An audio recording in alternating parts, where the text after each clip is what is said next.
ধারণা আমাদের শিক্ষক মণ্ডলী আমাদেরকে দিয়েছেন কিভাবে কথা বলতে হবে, কিভাবে শিখতে হবে।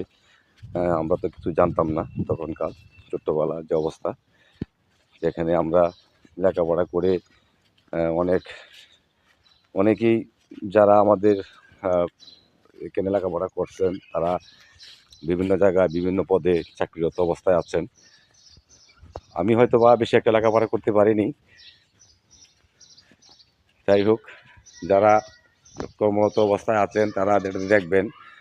আর এই স্কুলটার উন্নতি করার একটা ব্যবস্থা কীভাবে করা যায় সরকারের পক্ষ থেকে, সেজন্য আমার পক্ষ থেকে একটা আবেদন থাকবে।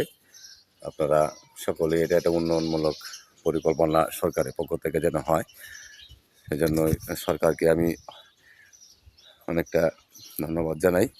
এবং যেন সরকারের পক্ষ থেকে একটা অনুদান এখানে আসে, আমাদের প্রাইমারি স্কুলটা যাতে উন্নত হয়, যাতে সকলেই দেখতে পারে যে না, আমাদের প্রাইমারি স্কুলে আসলেও অবহেলিত না, এটা গর্বিত আমাদের শ্যামগঞ্জ প্রাইমারি স্কুল। সেই গর্বিত যাতে আমরা সকলেই গর্বিত বোধ করতে পারি, সেজন্য সকলেই এটার জন্য একটা ব্যবস্থা নেওয়ার পরিকল্পনা নেবেন সরকারিভাবে, যাতে আমরা এই স্কুলটা আরও উন্নতভাবে দেখতে চাই। ধন্যবাদ সবাইকে, সবাই ভালো থাকবেন। আসসালামু আলাইকুম ওয়া রাহমাতুল্লাহি ওয়া বারাকাতুহু।